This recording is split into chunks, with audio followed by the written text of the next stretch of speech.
Sociocultural Theory and Second Language Learning, James P. Lantolf. Applied Linguistics 1 Universidad La Gran Colombia.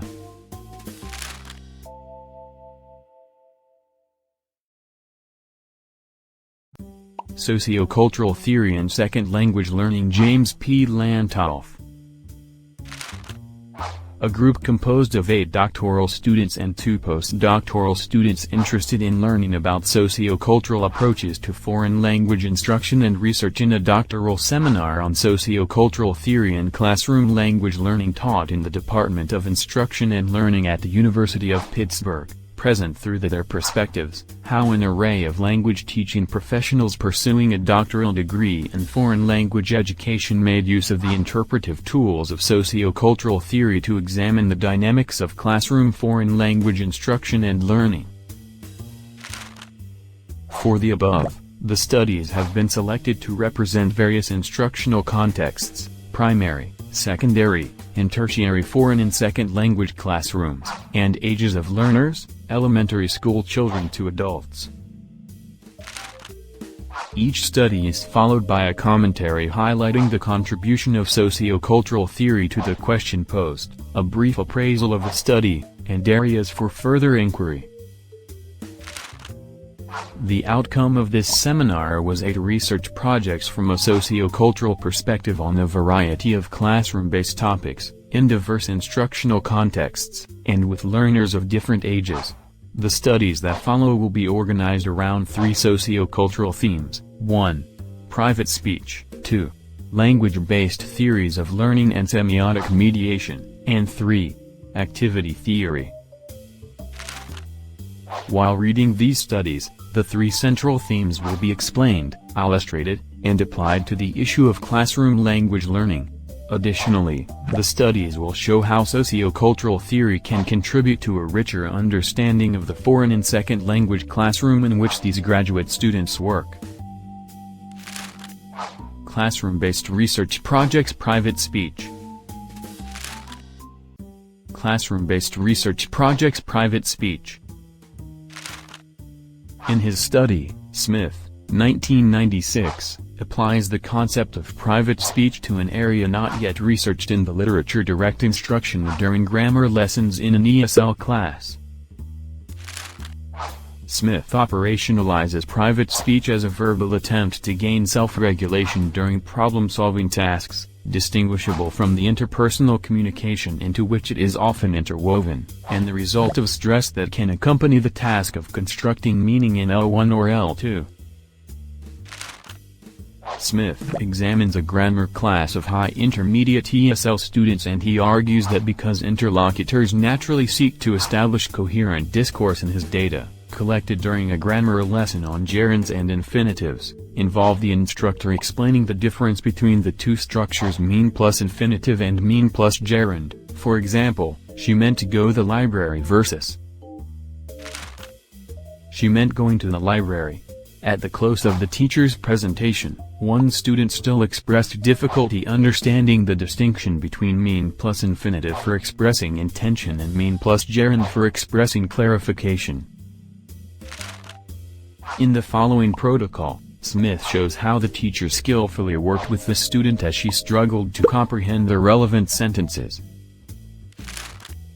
The teacher does not respond negatively to the student's confusion, marked linguistically by repetitions, hesitations, and incomprehensible utterances, all aspects of her private speech, according to Smith. He states further that the teacher does not react like a lifeguard ready to dive in as soon as the student goes under, or, perhaps more appropriately, as soon as private speech surfaces. Smith's study contributes to understanding the intersubjective nature of learning. Ramotvate, 1985, The Relationship Between Speaking and Thinking, Vygotsky, 1986, and the pedagogical importance of recognizing that students mediate their thinking in private speech as they puzzle through difficult concepts and communicative encounters. Diaz and Burke, 1992, Ahmed, 1994, Antaman D. Camilla, 1998. Introduction. Considering learning as neither processor of input, nor producers of output, but as speakers/hearers involved in developmental processes which are realized in interaction. Speakers/hearers collaboratively produce utterances which they jointly own. 2. Language acquisition. Learner and evolve. Learner and environment are seen in a holistic perspective, holistic education perspective, related to long life learning and constant challenge and competition to acquire skills for life. However, language learning task is an entity which is transformed depending on the activity of the particular learner. Due to that, to put appropriation of language through grammatical, expressive and cultural competences into perspective, experts how more native speaker are more efficient. Experts support novices and how L2 learners collaborate one another as they work on assigned language learning tasks in their L2 classroom.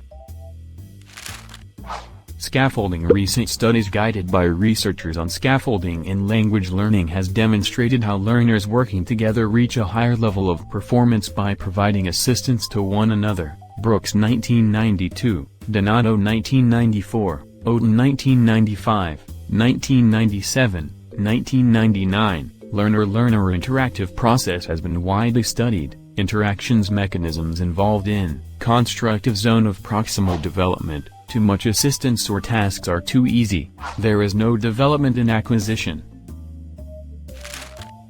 Development occurs when learner is provided with assistance depending on what learner can do, but providing him/her with the ability to work independently. Assisted performance, evidencing performance through assistance. Vygotsky in Psycholinguistic Theory, study case of the role of assisted performance in the developmental process of processing of two learners completing an oral translation task in a university-level Japanese language class. Hal and Becky, two formal learners of Japanese engaged in form-focused collaborative activity around grammatical accuracy. In this interaction, learners negotiate language form and the giving/receiving of form-related assistance. A micro-analysis of this assistance revealed that, Hal helping Becky is not oriented to her linguistic errors, but to her subtle bids for help with what Becky is specifically struggling with. Hal is not helping whenever Becky struggles, but episodes of assistance are more concentrated when she indicates she needs assistance, which she does with subtle interactional cues. Hal's responsiveness to this bids results in helps that is both developmentally and timely appropriated. It's only after Becky attains a level of proficiency with the task that Hal intervenes, unbidden, to correct linguistic errors that persist. Through this developmental appropriated assistance Becky has received, her difficulties and tasks in her use of a difficult construction. Additionally Hal, who is helping Becky, also evidences development through this process. The study of provision of developmentally appropriated assistance is not only dependent upon attention to what the peer interlocutor is able to do, but also upon sensitivity to the partner's readiness for help, which is communicated through subtle interactional cues.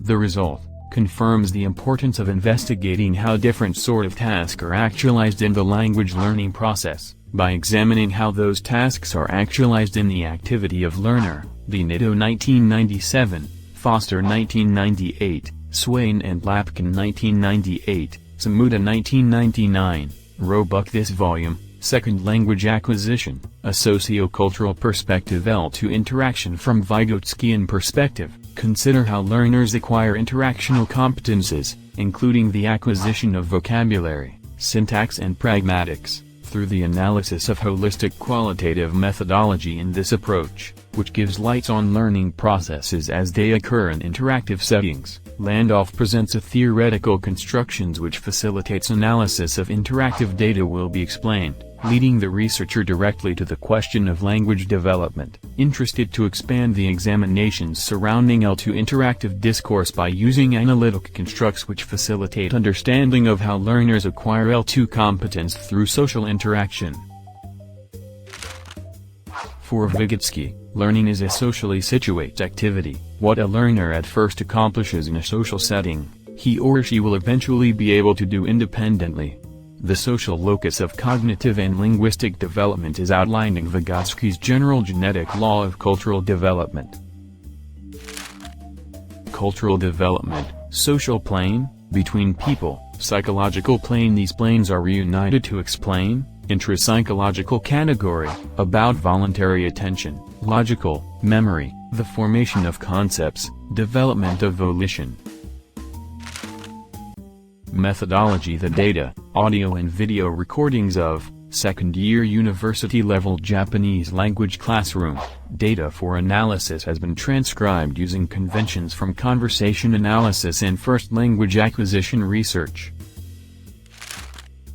The participants, 2 learners with assigned pseudonyms, called Hal and Becky. Hal is a 33-year-old MBA student who studied Japanese in his native Taiwan as an undergraduate before coming to the U.S. for graduate school, where he began studying Japanese again, beginning with the second-year course. Becky is 30-year-old Filipino-American undergraduate who was in her second year of language of study at the time of recording.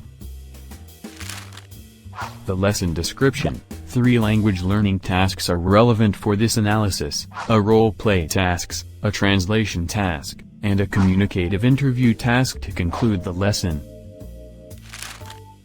This analysis focused on translation task, a difficult one for Becky. All 3 tasks occur during a portion of class devoted to introduction and practice of a desiderative construction.